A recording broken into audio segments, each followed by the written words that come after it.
Comment va EVL? Ça va? Alors bonjour à tous ceux que je n'ai pas vus déjà. Et bonjour à toi qui nous regarde sur le réseau. C'est un réel plaisir d'être encore ce matin à l'église, de louer l'Éternel ensemble, de voir des têtes qui sont revenues. Je pense à notre Marcel, là, c'est un grand plaisir. Merci mon Jésus. Tu es bon, tu es fidèle. Seigneur, tu gardes tes enfants. Je trouve ça tellement merveilleux quand je vois la maturité des serviteurs et des servantes du roi des rois de Jésus-Christ. Tout ça pour vous dire que tous ceux qui étaient sur l'estrade là, ils se sont couchés en moyenne à 2 heures du matin. Et ils étaient là ce matin pour 8 heures. Alors, non mais ouais, on peut les applaudir. Vraiment, Saint-Esprit, merci de renouveler leur force. Et aussi, je voudrais remercier... j'ai un cœur de remerciement ce matin, mais je voudrais remercier celui qui vous projette les paroles là. Il s'appelle Mathéo. Je voudrais remercier Mathéo. C'est le travail dans l'ombre là, mais c'est du boulot. Et c'est pareil, il s'est couché tard, il était là ce matin. Je voudrais remercier aussi Manu pour la sono, un beau son ce matin là. Ça m'a fait plaisir d'entendre la gratte un peu plus fort là, j'aime bien. Ah, pour un gratteux, on aime bien toujours un petit peu l'entendre un peu plus fort, son instrument là. Et aussi, j'ai à cœur de remercier Hello pour les annonces et tout, c'est génial, tout ce travail qui est fait là. Vous pouvez applaudir aussi Hello, hein, tout le travail qui est fait. et on a aussi de l'autre côté, nous on ne le voit pas parce qu'on est ici, mais alors on a au-dessus, on a Sohan et Sylvie Bouet qui travaillent aussi pour nous là, pour l'église Vivre Libre. Tout ça, c'est pour glorifier Jésus. Tout ça, c'est pour glorifier Jésus. On a à côté aussi ceux qui travaillent pour le culte des enfants, là.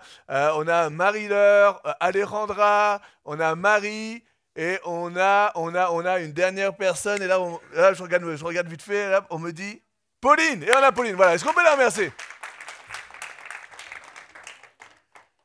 Spirituellement, une église qui va de l'avant, une église qui cherche, une église qui aime Jésus, une église qui veut tout faire pour son Dieu. Alors merci à tous ceux qui s'impliquent, merci à tous ceux qui vont s'impliquer et surtout un grand merci à celui qui nous donne vie.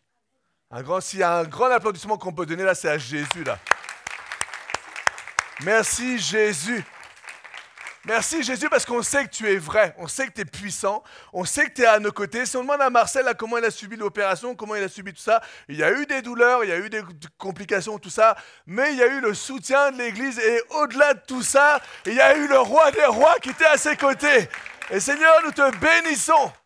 Et laisse-moi dire que si tu passes une épreuve, si tu passes une difficulté, si tu te sens seul, si tu te sens parfois même anéanti,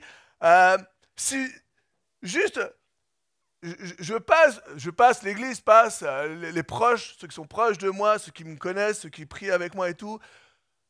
On passe une saison où on prie, on jeûne, on passe du temps avec Dieu et il se passe le contraire de ce qu'on demande. C'est incroyable. On est là, passionné pour Jésus, je cherche Jésus à tous les jours, je plonge dans sa parole, on jeûne. On essaie d'être le plus droit possible. On amène nos requêtes à Jésus qui ne sont même pas des requêtes pour nous-mêmes, mais des requêtes pour sa gloire. Il se passe tout le contraire. Waouh! Et là, tu te dis, ok, mais je ne veux pas me décourager. C'est difficile, mais je ne veux pas me décourager. Et alors que hier encore, j'étais justement dans ce moment de prière avec ce moment, mon temps que je veux que ce soit le plus précieux de mes journées, temps avec Dieu, et je dis Seigneur, je comprends pas. Et à un moment dans la journée, là, il y a une phrase que je vois, c'est marqué, l'ennemi s'attaquera à ton futur. L'ennemi veut s'attaquer à ce que toi, tu vas vouloir faire pour Jésus. C'est-à-dire que j'avais cette image de Moïse. Alors que Moïse n'était pas né là, Pharaon voulait tuer tous les premiers-nés, pas les premiers-nés, mais tous les mâles, tous les enfants, tous les garçons qui allaient naître des Hébreux. Jésus, alors qu'il allait arriver sur terre là, ou même qu'il était déjà arrivé, Hérode voulait tuer tous les garçons là. Parce qu'en fait, le diable veut avorter ce que Jésus veut faire. Et ma prière, elle est pour l'Église. Je vis des temps, Dieu me donne de vivre des temps, d'intercéder pour l'Église, vivre libre. Et je sens comme un combat, et je sens que c'est le moment, il y a comme un temps précis où Dieu veut bénir l'Église, mais en même temps, il y a un temps où Dieu est en train de combattre, où, tu sais, quand tu es dans la prière, quand tu es dans la louange, Dieu, les anges, la parole de Dieu nous dit que les anges combattent pour nous. Il faut le croire. Il faut arracher les bénédictions. Par moments, on se doit de continuer à lutter. Continue à lutter. Ouais, mais je suis dans l'épreuve. Continue à lutter. Ouais, mais plus, je vous assure, plus je prie pour la chose, plus c'est le contraire. Je dis, mais c'est pas possible. C'est pas possible. À part me décourager, Seigneur, à part me décourager, ça va me servir à quoi? Mais dans l'épreuve, Dieu vient et Dieu renouvelle tes forces. Là où l'ennemi veut t'anéantir, Dieu veut te construire. Dieu veut te renouveler. Dieu veut te redonner les forces. Tout simplement pour dire, il y a peut-être ce matin quelqu'un qui prie, quelqu'un qui jeûne, quelqu'un qui intercède parce qu'il y a un souci, il y a un problème. Te décourage pas. Te décourage pas. Ouais, mais regarde, ça empire. Ça peut être une maladie, ça peut être, je sais pas quoi, une situation financière. Mais ça empire. Pasteur, plus je prie, plus ça... Ouais, je sais. Je vis par ça aussi. Par contre, il y a une chose est sûre. C'est que je vais m'accrocher à celui qui peut tout. Je vais m'accrocher à celui qui va me tendre la main comme il a tendu la main à Pierre qui est en train de s'enfoncer dans l'eau. Je veux m'accrocher à celui qui me donne la vie jour après jour. Et j'ai décidé de le suivre et je veux le suivre jusqu'au bout. Et ce n'est pas chose facile. Ce n'est pas chose simple. Suivre Jésus, c'est difficile. On est dans cette série « Je veux le suivre ». Cette série où on a déjà commencé 2 messages. Si tu as loupé, tu peux regarder sur YouTube là. C'est une série qui pour moi, comme résonne. La preuve, c'est qu'on a... Ça c'est « Je veux le suivre », c'est les t-shirts de nos baptêmes. Ici, quand tu prends un baptême, l'Église t'offre un t-shirt « Je veux le suivre ». Parce que le suivre, c'est un changement de cap. Le suivre, c'est aller plus loin que simplement de dire oui. La parole de Dieu nous dit, Romains 10, versets 9 à 10, si tu confesses de ta bouche le Seigneur Jésus et si tu crois dans ton cœur que Dieu l'a ressuscité des morts, c'est ce que nous croyons, c'est notre foi. Tu seras sauvé. Amen. Car c'est en croyant du cœur qu'on parvient à la justice et c'est en confessant de la bouche qu'on parvient au salut.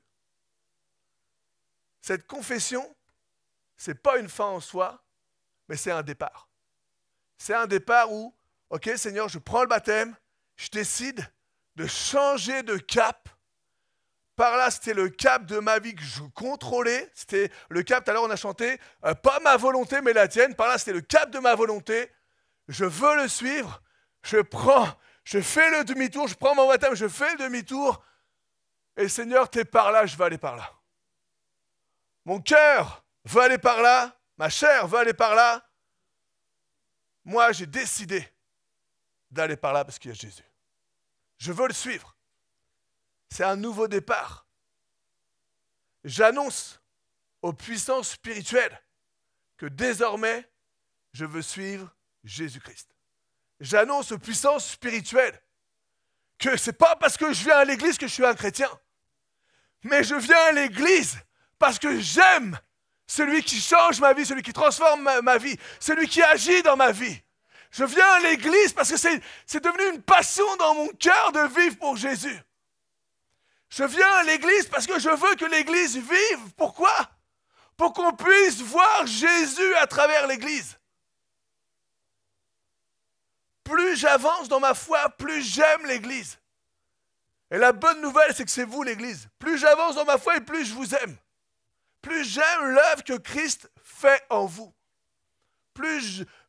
Quand je vois encore ce matin ou même vendredi le 20-23, alors qu'on est là jusqu'à plus de 23 heures et on est là et on loue et on prie et on cherche Dieu et après on garde un temps où on se connecte, où on est tous ensemble. On pourrait faire des soirées. On pourrait faire des soirées en dehors des soirées spirituelles. C'est tellement plus fun. Mais c'est tellement bon de venir dans la présence de Dieu. Tellement bon de vivre l'église avec Jésus. Tellement bon de passer du temps avec son Dieu. J'ai décidé de suivre celui qui a changé ma vie. J'ai décidé de suivre le Fils de Dieu. c'est pas une mince affaire. Hein. C'est pas une mince affaire. Et c'est une décision qu'on ne prend pas à la légère de suivre Jésus. Parce qu'en fait, le fait de suivre Jésus, le fait de t'engager, de donner ta vie à Jésus, qu'est-ce que ça va faire? Ça va obligatoirement, je dis bien obligatoirement, impacter ta vie. Impacter ta vie. Le fait de décider de suivre Jésus, ça va en toi créer un changement. Et ce changement, on va le voir dans ton quotidien. Et laisse-moi te dire, si tu es chrétien depuis un bout de temps et que personne n'a vu un changement en toi, c'est qu'il y a un problème. Soit tu n'as pas rencontré Jésus, ou soit tu y vas mais pas en profondeur, juste superficiellement. Obligatoirement, et le nombre de personnes qui ont changé, et même nous on voit, parce qu'on voit des fruits de l'esprit, on voit combien Dieu travaille en vous. Le nombre de personnes qui ont changé parce qu'ils ont décidé de suivre Jésus. Et c'est ce que nous devons faire, on décide de suivre Jésus, alors automatiquement, systématiquement, il va y avoir un changement dans nos vies. Parce que quand tu rencontres Dieu, quand tu rencontres la présence du Saint-Esprit, quand tu rencontres Jésus-Christ, alors dans ton intérieur, l'Esprit de Dieu habite en toi et il va y avoir un changement et ce changement va se voir à l'extérieur. C'est obligé. Fais un sondage, demande aux chrétiens, demande à ceux qui, quand tu vois les fruits de l'Esprit, demande-leur. Ta sphère extérieure est touchée par ton intérieur. Dans les domaines de ta vie, on voit la différence. On voit la différence. Ne serait-ce que quand tu traverses les épreuves, on voit une différence. On voit une différence quand là où l'homme ne comprend pas, mais Manu, tu ne peux pas être dans la joie, ce qui t'arrive, c'est tellement triste. Tu vas comprendre que ce n'est pas la joie du monde que j'ai. C'est la joie du Seigneur, c'est la joie de mon Sauveur. C'est une joie que je ne peux même pas t'expliquer. Je traverse une épreuve et je ne comprends même pas. Il y a une puissance dans le nom de Jésus. Jean-Baptiste dira à ses disciples, à un moment ses disciples ils viennent, ils vont voir Jean-Baptiste, puis ils ne comprennent pas là. Jean-Baptiste, il y a un problème qui se passe là. Il y a quelqu'un qui baptise. Jean-Baptiste, c'est celui qui baptisait. Et même les pharisiens allaient voir Jean-Baptiste. Certains pharisiens qui se convertissaient, qui allaient voir Jean-Baptiste pour être baptisé là. Ils ne comprenaient pas qu'est-ce qui se passe et tout. Et là, il y a quelqu'un d'autre qui baptise, et puis les disciples viennent voir Jean là. Hey, qu'est-ce qui se passe? Il y a un problème là. Si on prend Jean 3, versets 26 à 31, les disciples vont retrouver Jean et lui dire, Rabbi, celui qui était avec toi déjà au-delà du Jourdain, c'est Jésus, et à qui tu as rendu témoignage, voici, il baptise et tous vont à lui. Il y a un problème là, tu as moins de monde. Hey, qu'est-ce qui se passe? Ta cote a diminué. Et Jean y répond, un homme ne peut recevoir que ce qui lui a été donné du ciel. Vous-même, m'êtes témoin que j'ai dit, je ne suis pas le Christ. Jean-Baptiste a été clair, c'est pas moi le Christ. Mais j'ai été envoyé devant lui. Celui à qui appartient l'épouse, c'est l'époux. Mais l'ami de l'époux, qui se tient là et qui l'entend, et c'est lui, il éprouve une grande joie à cause de la voix de l'époux. Aussi cette joie qui est la mienne est parfaite. Et le verset clé. Il faut qu'il croisse et que je diminue. C'est le verset clé dans notre vie. Je veux le suivre. Il faut qu'il croisse et que moi je diminue. Celui qui vient d'en haut est au-dessus de tous. Celui qui est de la terre est de la terre et il parle comme étant de la terre. Celui qui vient du ciel est au-dessus de tous. Voilà pourquoi suivre Jésus, automatiquement, il y a un impact dans ta vie. Parce que une des volontés, c'est que Jésus grandisse en moi. C'est là, tu veux suivre Jésus, je décide de suivre Jésus. Ok, qu'est-ce qu'il faut que je fasse? Waouh, prépare-toi mon gars. Prépare-toi ma fille. Il faut que tu diminues. Oula, qu'est-ce que tu me dis là? Arrête de penser à toi. Arrête de penser à toi. Recherche premièrement le royaume, le royaume et la justice de Dieu. Alors qu'on était au 20-23, à un moment, Dieu met cette pensée dans mon cœur. Remets Jésus en priorité. Remets Jésus à sa place dans ta vie. Quelle est ta priorité? Juste, on prend une journée typique. Prends juste hier. Hier, un petit rétrospection, là, voilà, ok, merci, ma femme elle est trop forte. Hier, là, bam, regarde juste ce que tu as fait, analyse ce que tu as fait.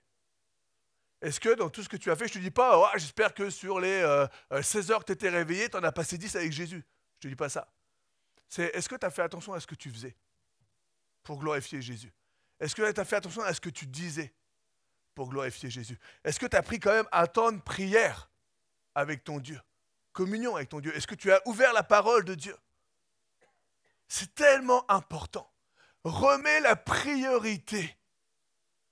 Tu sais, parfois on oublie l'essentiel. On oublie parce qu'on est dans la vie de tous les jours. On a tous une vie de tous les jours. Moi, avec mes 3 enfants, c'est compliqué. Ils sont relous. C'est difficile. C'est toujours papa, papa, papa. Papa, j'ai mis où ça? J'en sais rien, demande à ta mère. Papa. Ah, je mens, c'est toujours maman, maman, maman. Il faut qu'il croisse et que je diminue, que mes envies, mes désirs charnels doivent diminuer et que Jésus devienne ma priorité. Je dois m'effacer et je dois lui laisser la place. Automatiquement, ma vision elle va changer. Si tu t'effaces, si tu laisses Jésus, tu sais ce qui va se passer? Tu sais ce qui va se passer? Est-ce que tu sais ce qui va se passer? Ben voilà, j'attendais le non. Il va se passer que tu vas plutôt regarder maintenant à l'intérêt de l'autre. Si tu laisses Jésus venir en toi, comme ton moi, il va diminuer, et que c'est son lui qui va augmenter, et Jésus, qu'est-ce que fait Jésus? Il a tout fait pour nous. Il nous a même montré l'exemple, il a même lavé les pieds des disciples. Laver les pieds des disciples, c'était le plus bas des esclaves qui faisait ça, qui lavait les pieds. C'était vraiment l'esclave le plus diminué des esclaves. Et c'est lui qui devait laver les pieds. Et Jésus a montré à ses disciples, hey, soyez serviteurs les uns les autres. Jusqu'à laver les pieds. Il s'est tellement diminué. Pire que c'est le dernier des esclaves. C'est tellement diminué. Passez-moi vos pieds. Non, non, non, passe-moi ton pied, je vais le laver. Je vais vous montrer. Je vais vous montrer. Tu vas être le maître, sois le serviteur. Tu vas être le plus grand, sois le serviteur. La parole de Dieu. Donc automatiquement, il y a un impact. Je veux le suivre. Ok, ne te prends pas pour le boss. Je veux le suivre. Sois un serviteur. Sois un serviteur. Je veux le suivre. Donne. Ah, mais j'aimerais bien qu'on me donne. Non, donne. Laisse Dieu, il va faire. Dieu va faire. Donne pas pour recevoir, mais donne. L'amour de Dieu fait que si tu donnes, tu récoltes ce que tu sèmes. C'est un principe du royaume. La dîme, c'est difficile à comprendre. Ouais, mais donner mon argent, ça va être dur. Je sais, moi aussi, je suis comptable, je vous le rappelle. Moi, si tu me dis un mois, ça va pas me faire un plus. C'est sûr, si tu m'enlèves de l'argent, je ne vais pas en avoir en plus. Hein. Eh bien, croyez-moi, si vous voulez, mais si on donne dîmes et offrandes et aujourd'hui, on s'en sort mieux qu'avant. Phénoménal. Phénoménal. Si Dieu grandit en moi et que moi je diminue, je vais plonger mon regard sur sa parole. Et alors, je vais les plonger, mais avec des yeux célestes. Je vais les plonger, mais avec une vision de foi. Et je vais regarder la parole, mais comme un trésor. Et tout ce que je vais comprendre dans la parole, je vais vouloir le mettre en pratique. Parce que j'ai confiance en mon Dieu. Si Jésus grandit en moi, ma confiance, elle va grandir en lui. C'est normal, c'est automatique. Grandis en lui. Qu'il y ait cette vision.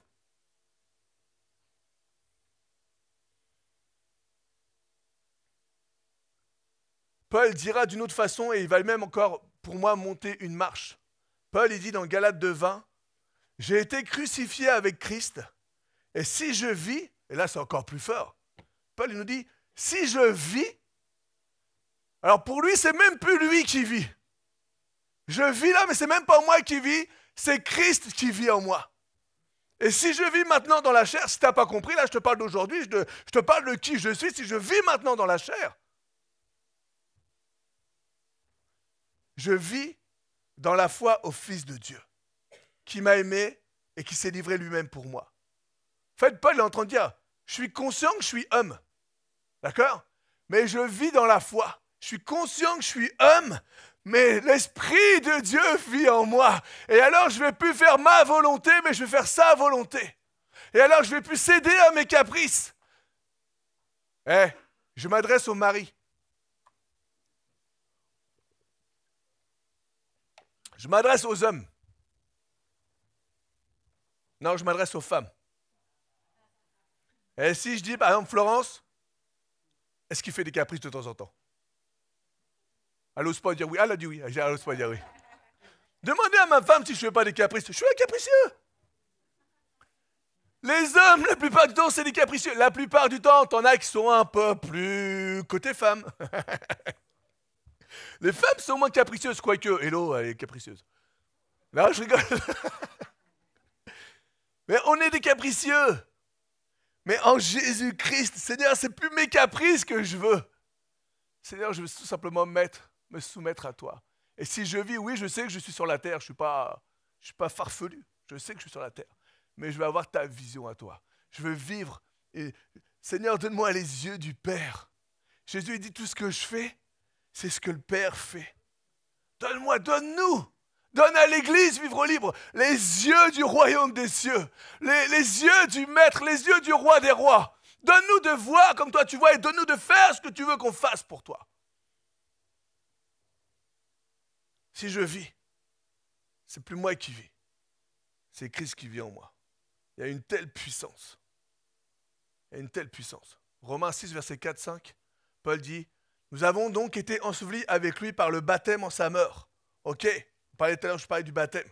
Afin que comme Christ est ressuscité des morts par la gloire du Père, et ça c'est toute notre foi de croire que Christ est ressuscité des morts.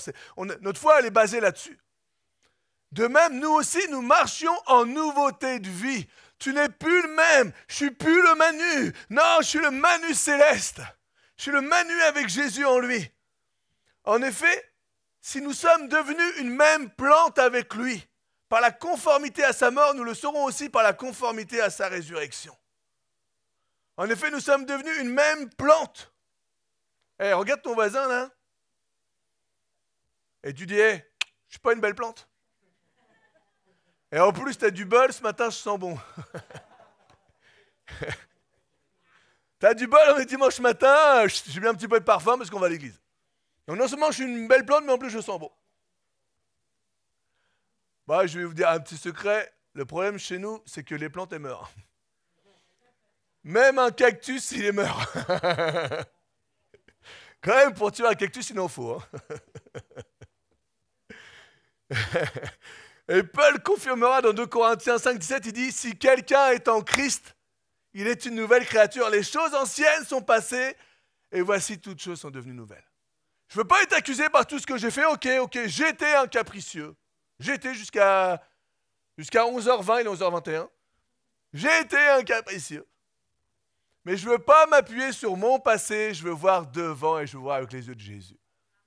Seigneur, grandis en moi. Je sais qu'il y a encore de la chair, il y a encore de l'ancien Manu qui vient de temps en temps, souvent, qui fait de temps en temps des caprices, souvent.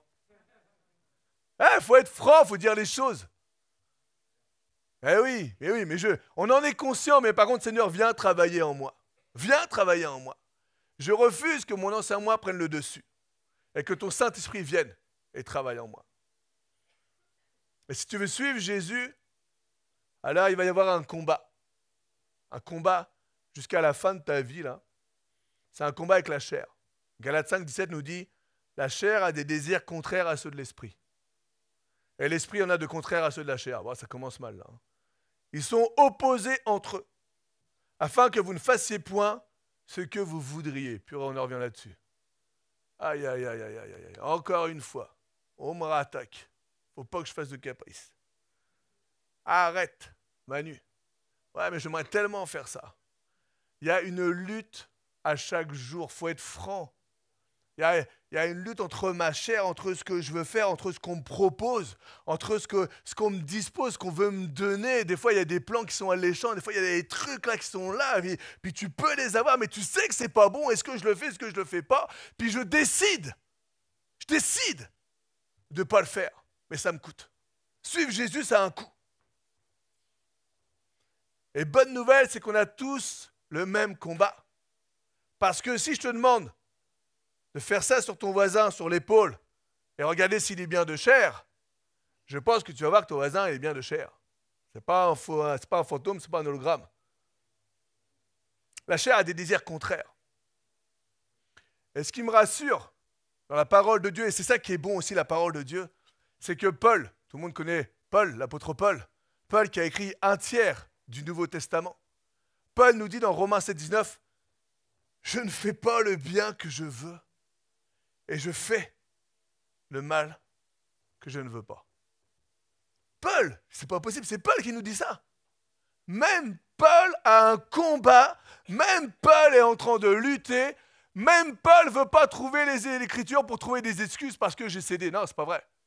Il combat quand même, ok? C'est pas, ouais, mais c'est bon, j'ai cédé, mais Paul aussi, Manu, Paul aussi, il n'a pas réussi. Hein. Ok, on combat. C'est pas simple, mais on fait tout pour réussir. C'est pas simple, mais on invite l'Esprit de Dieu. Et si l'Esprit de Dieu grandit en toi, si Jésus grandit en toi, alors tout simplement, le fruit de l'Esprit va grandir en toi. Le fruit de l'Esprit va grandir en toi. Je veux suivre Jésus. Galates 5, 22. Le fruit de l'Esprit, c'est l'amour, la joie, la paix, la patience, la bonté, la bénignité, la fidélité, la douceur et la tempérance. Le fruit de l'Esprit. Alors moi, dedans, il y en a, je pense que je ne suis pas trop mal. Si je dois jauger le truc, je me dis, ah, celui-là, je ne suis pas là, celui-là, je suis un peu plus par là. Puis il y en a, c'est encore difficile. Et juste avant ce verset 22, on nous dit c'est quoi les œuvres de la chair. Les œuvres de la chair sont manifestes, ce sont l'impudicité, l'impureté, la dissolution, l'idolâtrie, la magie. Parce qu'on aime aller voir les choses, on aime savoir, on aime connaître les choses qui vont se passer, on aime aller voir des voyants. Les inimitiés, les querelles, on aime parfois, il y a des gens, c'est des spécialistes dans les querelles. Je ne comprends pas, ils sont toujours mêlés à des querelles. Les jalousies, les animosités, les disputes, les divisions, les sectes, l'envie, l'ivrognerie, les excès de table et les choses semblables. Et là, on voit que c'est tout le contraire de l'amour, la joie, la paix, la patience, la bonté, la bénignité, la fidélité, la douceur, la tempérance. Il est impossible d'avoir le fruit de l'esprit sans suivre Jésus-Christ. C'est impossible. Ou alors tu vas l'avoir, mais tu vas l'avoir humainement, et à un moment ou à un autre, ça va s'arrêter. Ta vieille nature va reprendre le dessus là. Parce que tu as besoin que Jésus grandisse en toi, et tu as besoin de diminuer. Tu as besoin que l'Esprit de Dieu vienne faire son œuvre en toi. Et Jésus nous dit dans Jean 15, 4, « Demeurez en moi, et je demeurerai en vous. Comme le sarment ne peut de lui-même porter du fruit s'il ne demeure attaché au cep. Ainsi, vous ne pouvez non plus si vous ne demeurez en moi. » On a besoin de Jésus, on a besoin de la parole de Dieu, on a besoin de la prière, on a besoin de la communion fraternelle, on a besoin de l'Église, on a besoin des ressources spirituelles, on a besoin de l'Esprit de Dieu, on a besoin de sentir sa présence, on a besoin de diminuer. On a besoin d'enlever le nôtre, le moi, le nous. Et dire, Saint-Esprit, viens développer en moi le fruit de l'Esprit. Je veux suivre Jésus, viens développer en moi le fruit de l'Esprit. J'ai besoin de toi dans ma vie. Alors que j'appelle la louange à me rejoindre, on va rapidement, juste pour moi le plus important, enfin pas le plus important, mais dans le fruit de l'esprit, je trouve que les 3 premiers vont t'aider à développer les autres. Les 3 premiers, l'amour, la joie, la paix. Pourquoi l'amour en premier? Parce que tout découle de l'amour. Tout découle de l'amour. Et pourquoi l'amour? Parce que c'est la nature du Père. Le Père est amour. Jésus est amour. Et nous devons être amour. Et c'est difficile. C'est difficile d'être amour. Parce que dans l'amour, il y a la patience. Dans l'amour, il y a le pardon. Dans l'amour, il y a la reconnaissance. Dans l'amour, par rapport à l'autre, il y a je diminue le moi, c'est plutôt je vois l'autre plutôt que le moi. Dans l'amour, c'est tout n'est pas centré sur moi. C'est plutôt au contraire, je vais sur l'autre. Romains 13, 9, 10 nous dit, en effet, les commandements, tu ne commettras point d'adultère, tu ne tueras point, tu ne déroberas point, tu ne combattras point, et ce qu'il peut y avoir encore, se résume dans cette parole, Tu aimeras ton prochain comme toi-même. Tu aimeras ton prochain comme toi-même. L'amour ne fait point de mal au prochain. L'amour est donc l'accomplissement de la loi. Le fruit de l'esprit, la première partie du fruit de l'esprit, parce que c'est le fruit, mais sur plusieurs parties, la première partie du fruit de l'esprit, c'est l'amour. Et je ne suis pas étonné parce que l'amour, c'est l'accomplissement de la loi. C'est la parole de Dieu qui le dit, ce n'est pas moi. L'amour, c'est l'accomplissement. Et on a la joie et la paix, qui sont des caractéristiques du royaume de Dieu. Et elles sont produites dans nos cœurs par l'Esprit de Dieu. Et l'amour et la paix et la joie, en fait, elles sont différentes de celles de l'homme. Parce qu'évidemment, tu peux avoir la paix, tu peux avoir la joie quand tout va bien. C'est tellement simple, tellement... Quand tout va bien, moi j'ai la paix. Hein.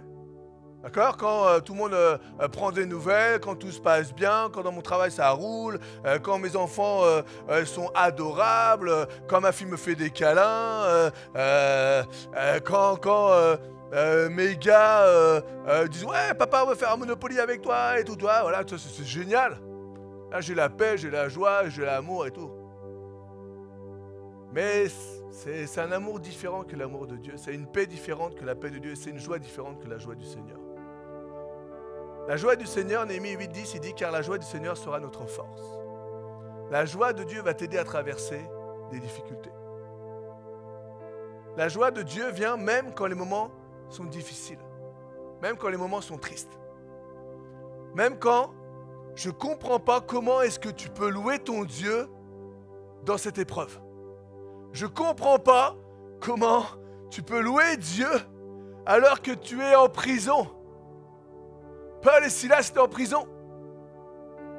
Et alors qu'ils étaient en prison, ils ont loué Dieu. C'est un truc de fou, mais comment ça se fait qu'ils louent Dieu? Vous avez oublié, vous êtes enchaînés, vous êtes derrière les barreaux là. Pourquoi tu loues Dieu? Parce que j'ai confiance en mon Dieu. Parce que c'est plus moi qui vis, mais c'est Dieu qui vit en moi. Et même en prison, je vais louer mon Dieu. Même en prison, mon Dieu sera ma force. Même en prison, je vais sentir la liberté de mon Dieu. Mais t'es pas libre, t'es en prison. Même en prison, je vais aller glorifier Jésus auprès des autres églises. Même dans l'épreuve, je vais te dire que mon Dieu est tout-puissant. Ouais, mais Manu, comment tu peux dire ça? Regarde, tu galères. Oui, mais mon Dieu est tout-puissant. Même dans l'épreuve.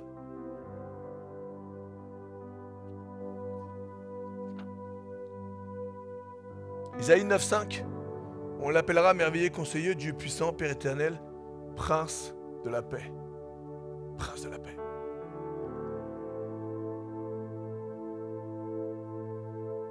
Pas une paix parce que tout va bien. Une paix quand d'un seul coup, tu as une mauvaise nouvelle qui te tombe dessus. Pff. Et alors que tu es bouleversé, alors que tu es complètement KO, un coup de téléphone qui t'annonce une maladie, un accident d'un de tes proches. Là, tu es carrément détruit, démoli.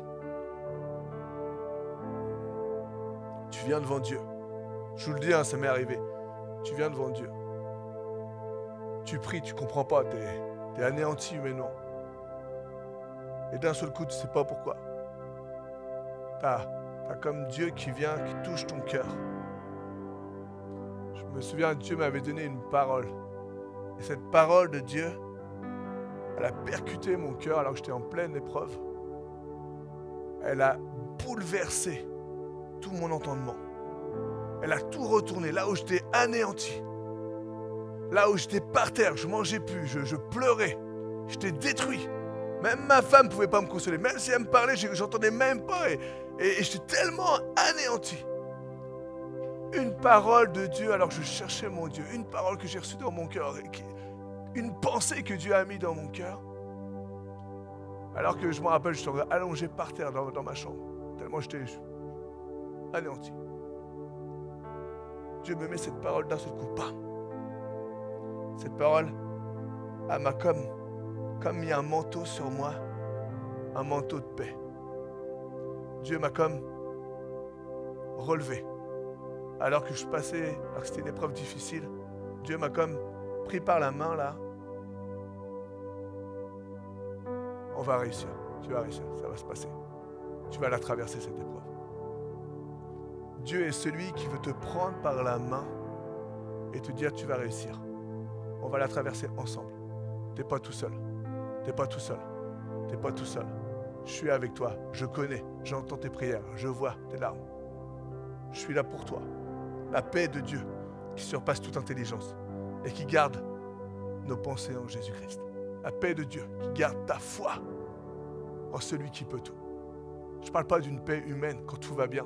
Je parle d'une paix là où les gens disent mais tu ne peux pas avoir la paix, c'est pas possible. Quand Dieu agit en toi, quand Dieu vient dans ta vie, ces 3 premiers fruits, l'amour, la paix, la joie, produisent en nous comme une stabilité émotionnelle. Elle vient et elle nous renforce et elle nous permet d'améliorer notre caractère. L'amour, la paix, la joie, pourquoi je centre plus sur ces 3 fruits? Parce que ça vient travailler ton cœur, ça vient toucher qui tu es et ça vient, derrière va découler les autres parties du fruit. Les autres parties du fruit, elles concernent les autres. La patience, la bonté, la bénignité, la fidélité, la douceur, la tempérance, la maîtrise de soi. Si tu as l'amour, si tu as la joie, si tu as la paix, tout ça là, ça va être beaucoup plus facile. Parce que avec l'amour, avec la joie, avec la paix, tu vas pouvoir aller vers l'autre. Tu vas pouvoir aider l'autre. Alors juste, si on peut, ce matin, juste incliner nos têtes devant Dieu et lui dire, Seigneur, comme dit ce chant, enseigne-moi ton chemin, prends ce qui me retient de te voir, Jésus. Seigneur, donne-moi un cœur tout entier. Donne-moi un cœur complètement dévoué. Je veux me donner corps et âme pour ce qui fait vibrer ton cœur. Seigneur, tout simplement, je veux venir à toi. Et Père, je prie, oui, je veux te suivre. Seigneur, te suivre, pas te suivre du regard. Mais je veux te suivre. Je veux aller plus loin. Seigneur, je fais ce demi-tour. Et Seigneur, je veux tellement être proche de toi. Je veux toucher le bord de ton vêtement. Je veux mettre ma tête, Seigneur, sur ta poitrine. Je veux tellement te sentir. Je veux tellement être à tes côtés.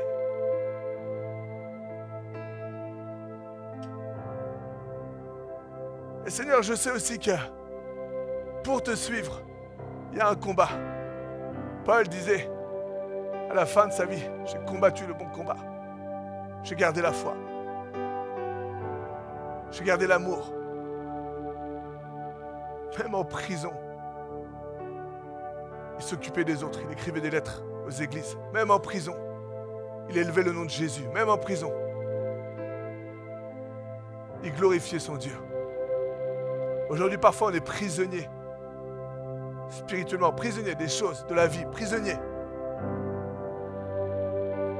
Parce qu'on n'arrive pas à aller plus loin. Parce que des fois même, on se crée nos mêmes prisons. Nous-mêmes, on se crée nos prisons. On se crée nous-mêmes nos prisons. Et parfois, on va limiter Dieu. Mais Seigneur, même dans la prison, je veux chanter tes louanges. Même dans la prison. Parce que Seigneur, c'est plus moi qui vis. Mais c'est toi qui vis en moi. C'est toi qui vis en moi. Viens dans mon cœur. Viens, Saint-Esprit. Viens dans mon cœur. J'ai besoin de toi.